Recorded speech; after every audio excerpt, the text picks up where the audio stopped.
नमस्कार, आप देख रहे हैं टाइम्स न्यूज और मैं हूं आपके साथ कंचन। इंदौर के राव थाना क्षेत्र के ब्रिज पर लिक्विड अमोनिया से भरा हुआ टैंकर के साथ हादसा हुआ और उसके बाद लापरवाही पूर्वक टैंकर चालक बिना किसी गलती के और बिना कुछ कही वहां जानकारी दिए कैसे फरार हो गया, जिस पर पुलिस ने प्रकरण दर्ज किया और जांच शुरू की। पूरे मामले में जानकारी देते हुए डीसीपी विनोद मीणा द्वारा बताया गया कि राव थाना क्षेत्र स्थित ब्रिज पर लिक्विड अमोनिया से भरा हुआ टैंकर दुर्घटनाग्रस्त हुआ था, जिसके कारण उसमें लिक्विड जैसा पदार्थ निकल रहा था जो कि आने जाने वाले लोगों को काफ़ी नुकसान पहुंचा रहा था, जिसमें कुछ लोगों को आंखों में जलन और तमाम तरह की समस्याएं भी हो रही थी।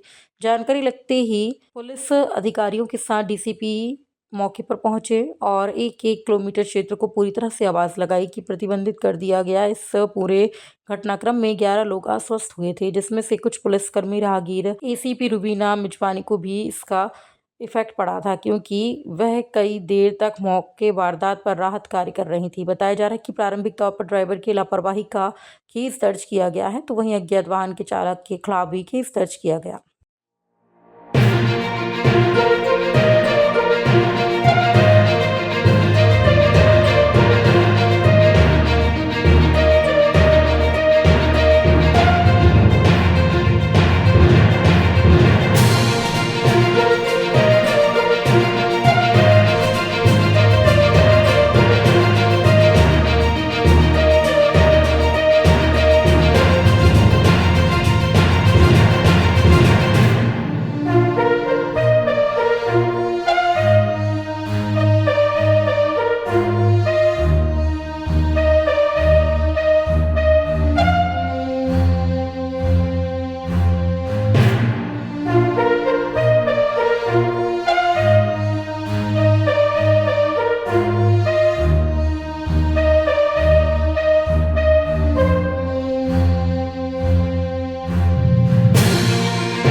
एक टैंकर का एक्सीडेंट हो गया था, उसमें वो लिक्विड अमोनिया कैरी कर रहा था, एक्वस अमोनिया, और जो टीम उसको सॉल्यूशन के लिए गई थी वहाँ पे राव पुलिस स्टेशन की, उसमें तकरीबन 14 लोग थे जो उसको एक्सपोज हुए थे। यहाँ चौथराम हॉस्पिटल में वो आए हुए हैं और उन्हें कुछ लोगों को शिकायत थी कि आंखों में जलन हो रही है, गले में जलन हो रहा है। सभी का प्राथमिक असेसमेंट कर लिया गया है, सबके वर्तमान स्थिति सामान्य चल रही है और जिन लोगों को कुछ लक्षण आ रहे हैं उनको कुछ कुछ प्राथमिक उपचार दिया गया है और उनको हिदायत दी गई है कि किसी भी समय अगर कोई अनुचित स्थिति उत्पन्न होती है तो वो अस्पताल आकर संपर्क करें।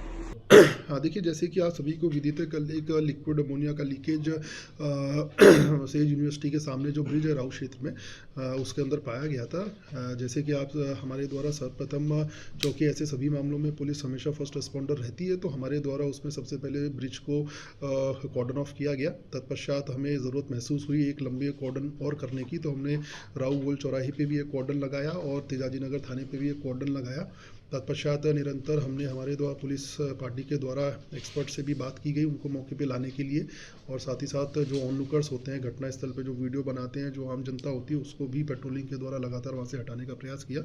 इस पूरे ही घटनाक्रम में कुल हमारे 11 व्यक्ति संक्रमित हुए थे, जिसमें एसीपी रुबीना मिजवानी गांधीनगर भी शामिल हैं, क्योंकि इनका प्रोलॉन्ग्ड एक्सपोजर उसमें हुआ था 20-25 मिनट से ज़्यादा, जिसके कारण इनको इचिंग होने लगी। कई लोगों को आंखों के अंदर जलन होने लगी, रेस्पिरेटरी किसी को इलनेस आई, हेडेक भी बहुत लोगों को उसमें हुआ। तो कल रात भर इनको ऑब्जर्वेशन में डॉक्टर द्वारा रखा गया था, जिनको सुबह से इनको डिस्चार्ज कर दिया गया है। तो इस प्रकार सभी हाल फिलहाल स्वस्थ हैं, बट उनकी मॉनिटरिंग की जा रही है। किसी के खिलाफ कार्रवाई की जा रही है कि किस तरह से ये देखिए, डेफिनेटली इसमें मामला पुलिस द्वारा पंजीबद्ध किया गया है। खास करके जो ड्राइवर था उसके द्वारा लापरवाही पूर्वक अपने व्हीकल को, जो भी डेंजरस सब्सटेंस था उसके होने के बावजूद भी पुलिस को सूचना ना दिए मौके से फरार होना।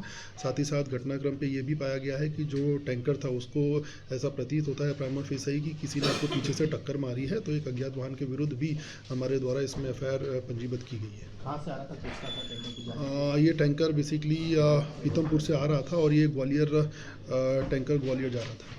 किसका है, किसका सामान जा रहा था? देखिए इसके अंदर अभी हर्ष प्रभु करके टैंकर के ऊपर प्राइवेट एंटरप्राइज का नाम लिखा हुआ है, किंतु अभी इस विषय में ड्राइवर की बतारसी और साथ ही साथ कहाँ किस फैक्ट्री में जा रहा था उस विषय में अभी हम इन्वेस्टिगेशन कर रहे हैं।